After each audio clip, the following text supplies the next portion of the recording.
Hey guys, Jesse Rothacker here, and if you see that look on my face, you can see how happy I am because we just stumbled across one of my favorite snakes on this trail. Let me show you what we have. On today's episode, Jesse finds a venomous snake on the trail, and somehow it ends up in a Gatorade bottle. Once again, we have a baby. It's a very tiny one, and I'm going to put a coin down just so you can see how little he actually is. So we're going to move this quarter with a snake hook right next to our baby copperhead because I want you guys to be able to see just how little these beautiful snakes are. Now,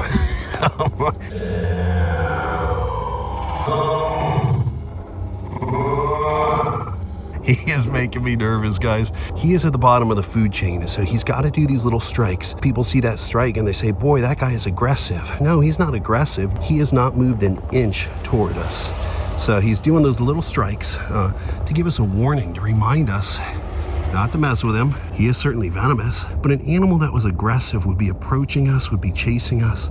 I wish you guys could have been here when we first found the snake. I was riding my bike down the trail and there was a couple of Mennonite teenage girls. They came about a step away from this thing and I saw them jump and scream. So of course I stopped my bike to see what they had found, the eastern copperhead. So we're just going to film him a little bit and then we're going to find a spot that we can release him here because this is a busy Sunday here on the trail. So we're going to do our best to film him and then we'll film the release getting him right off the trail. Now I'm going to take some pictures because he is just looking beautiful.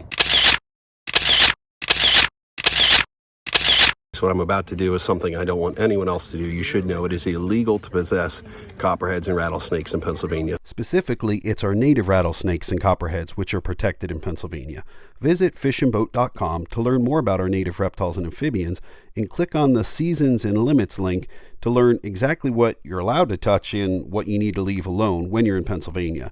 If you need assistance with a venomous snake, the Fish and Boat Commission asks that you don't handle it yourself and instead ask an officer for assistance. We are in a very busy part of the trail. It's a Sunday afternoon. I don't want him to get flattened. I certainly don't want anyone to get envenomated. What I'm going to do is just put him in my empty Gatorade bottle just to get him down the trail. I'm not going to take him out of his home range. So I'll show you how look at that, guys. I can't even finish the thought. So many hikers and bikers here today. I don't want to give away the location of where we are, but if I just moved him off the trail, look at that, so many people all around, and I don't want him to run into people today. Now I just have to get the snake into this bottle so I can move him safely down the trail. I like the fact that it's a clear bottle, so if I happen to run into a park ranger, or if they see this video, they know I'm not trying to conceal the fact that I have the snake, that I'm just trying to move him safely down the trail. How hard could this possibly be?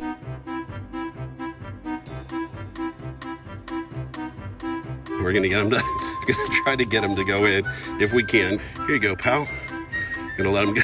He does not want to go in. I know, pal, this is not your idea of a good Sunday afternoon, but we don't want you to get stepped on, and we definitely don't want you to be biting anybody. So you need that venom for your food. So we'll try tail first. That did not work either. Come here, buddy. Oh, poor guy. I know, buddy. It's not your fault you're a copperhead. You can't help it. People say these guys are aggressive. Gosh, that's the last thing they are. This poor guy, he had a couple false strikes at me, but any strike that he had, he never struck. He never struck close enough to actually bite me. He did these little, sometimes they do these little fake strikes just to remind you that they are venomous, so that hopefully you don't bother them. Come here, you. One of my rules here is to not get bitten by venomous snakes. So I'm definitely not going to do that. See if I can get him to go in there. Come here, buddy. So he's definitely making it difficult. Come here, pal. See if I could ever get him in. And they were going to try tail first again, because head first is, he's not sitting on my hook long enough. So hopefully we can get him to go in there. Come here, you. There we go.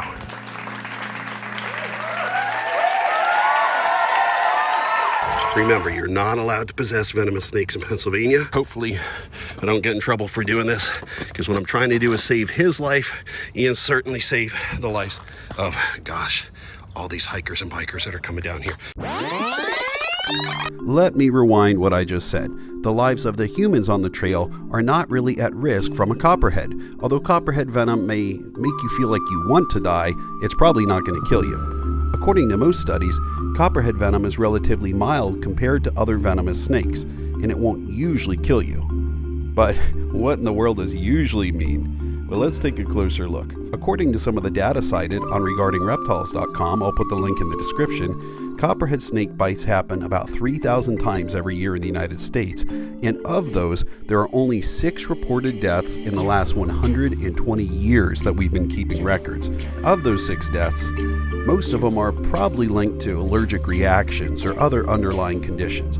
Although a copperhead bite is no joke and not to be taken lightly, it's not considered life-threatening to healthy people. I'm going to move him right down the trail, find a good spot for him that's within his home range. I mean, we're talking within a couple hundred yards here just to keep him farther away from people. So I found a beautiful area here. When I let him out, I think what we're going to see is the friendly nature of the copperhead. So he's been in this bottle for less than 5 minutes. See if I can let him out of there. Sorry, buddy. I'm sorry to bother you. But now he's off the trail. There we go, buddy. He's completely released. Now, the trick I want to show you guys every time I release a copperhead, I like to step back and show you guys how fast they disappear. We just zoom out here a little bit.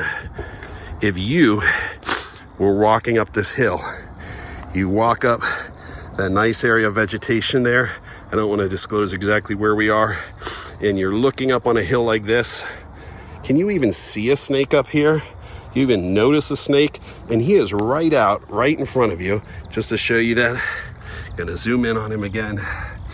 Look at that beautiful copperhead. Such a gorgeous snake. Once again, people who say these snakes are aggressive, well, I don't think they spent much time in the wild with them. Because here, since I first found him on the trail, I probably spent 10 or 20 minutes, and not once did he advance even a single inch on me. The Susquehannock Wildlife Society did a copperhead study just a couple years ago. I'll put the link in the description. And in that study, they encountered over 50 copperheads. There he goes. And encountering over 50 copperheads in the wild, they gave them all the ability to advance or to bite them. They had a fake leg that they were using to step on the copperheads to see what the copperheads would do. And it was like 97, 98% of the opportunities the copperheads had to bite them, they did not. So anyone who says a copperhead's aggressive just has not spent much time in the wild with them.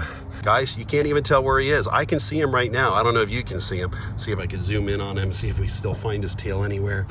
They're such a marvelous, well-camouflaged snake. Well, I'm looking at him with my eyes. I cannot see him through the camera, so I don't know if you guys are gonna be able to see him right now. Could just be the sun hitting the screen, but he is coiled up. He's basking right on the shady side of this warm, sunny bank. So I think we've done the right thing. Thanks guys for joining us for this snake removal. It's always a pleasure when I get to move a copperhead off a busy trail because we know we may have saved that snake's life. We may have saved a person or a dog from stumbling on it and getting envenomated. And even though copperheads are not lethal, they are no joke. They do have a very serious venom. So when you meet one, remember, they are part of the wild. Their venom is being used to treat things like breast cancer and different blood cancers. So there are proteins in their venom that are actually helping us, that are helping humans as we start to uncover some of the medical secrets that are within their venom. But if you meet a copperhead, remember, the venom is no joke. Please don't try to pick them up. If you enjoyed this video, if you learned anything from this video, please share it with a friend, share it with your family. Let them know copperheads are not aggressive. If anything, they are just offensive. Subscribe to our channel for more educational reptile fun. Thanks guys for giving reptiles a chance. Jesse Rothacker, I'll see you next time. All right, now the copperhead has been released and I found ideal copperhead habitat.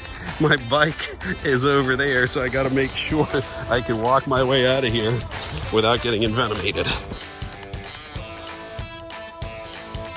All right, I don't see any copperheads down here, but if you remember the last time we looked at that copperhead when he was like 2 feet in front of us, was so well camouflaged we couldn't even see him.